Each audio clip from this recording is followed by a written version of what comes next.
ഇന്ന് nomination day ആയിരുന്നു. ഇന്ന് കാലത്ത് തൊട്ടേ നെവിനും അക്ബറും വളരെ വിഷമത്തിലായിരുന്നു. കാരണം അവർക്ക് തന്നെ അറിയാം എല്ലാ വോട്ടുകളും അവർക്കുള്ളതാണെന്നുള്ളത്. അതിൻ്റെ വിഷമമായിരുന്നു രണ്ടുപേരുടെയും മുഖത്തുണ്ടായിരുന്നത്.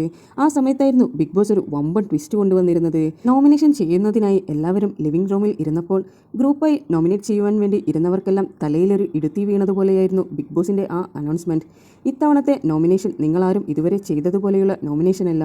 ഇത്തവണ നൂറയൊഴികെ ബാക്കി എല്ലാവരും ഡയറക്റ്റായി നോമിനേഷൻ പ്രക്രിയ നേരിടുവാൻ പോവുകയാണ് എന്നുള്ളതായിരുന്നു ബിഗ് ബോസ് അനൗൺസ് ചെയ്തത്. ബിഗ് ബോസിന്റെ ഈ അനൗൺസ്മെന്റിന് ശേഷം അക്ബറിന്റെയും നെവിന്റെയും മുഖമൊന്ന് കാണേണ്ടത് തന്നെയായിരുന്നു. രണ്ടുപേരുടെയും മുഖം പ്രകാശം കൊണ്ട് ജ്വലിക്കുകയായിരുന്നു. എല്ലാവരും നോമിനേഷനിൽ വന്നപ്പോഴായിരുന്നു അവർക്ക് സമാധാനമായത്. നോമിനേഷൻ കഴിഞ്ഞതിന് ശേഷം രണ്ടുപേരും ഗാർഡൻ ഏരിയയിൽ പോയി അവരുടെ സന്തോഷം പങ്കിടുകയായിരുന്നു. ഇത്രയും നേരം അതിൻ്റെ ഒരു ടെൻഷൻ തന്നെയായിരുന്നു രണ്ടുപേർക്കും ഉണ്ടായിരുന്നത്. കാരണം ഗ്രൂപ്പായി തിരിഞ്ഞ് അവർ വോട്ട് ചെയ്തു കഴിഞ്ഞാൽ ഏറ്റവും കൂടുതൽ വോട്ട് വരാൻ പോകുന്നത് അക്ബറിനും നെവിനും തന്നെയായിരുന്നു. ബിഗ് ബോസ് ഇതുപോലൊരു ട്വിസ്റ്റ് കാണിച്ചതുകൊണ്ട് വളരെ സന്തോഷമായി എന്നായിരുന്നു രണ്ടുപേരും പറഞ്ഞത്. എന്തായാലും ബിഗ് ബോസ് ഈ ഒരു വമ്പൻ ട്വിസ്റ്റ് കൊണ്ടുവന്നത് വളരെ നന്നായി. ഇല്ലെങ്കിൽ പ്രേക്ഷകർക്ക് തന്നെ ഉറപ്പായിരുന്നു ഇത്തവണ നെവിനും അക്ബറുമായിരിക്കും നോമിനേഷനിൽ വരാൻ പോകുന്നത് എന്നുള്ളത്. ഇപ്പോഴാണ് ശരിക്കും അടുത്ത വീക്കിൽ ആരാണ് എലിമിനേറ്റ് ആകാൻ പോകുന്നത് എന്നുള്ളതിൻ്റെ ആകാംക്ഷ കൂടിയിരിക്കുന്നത്.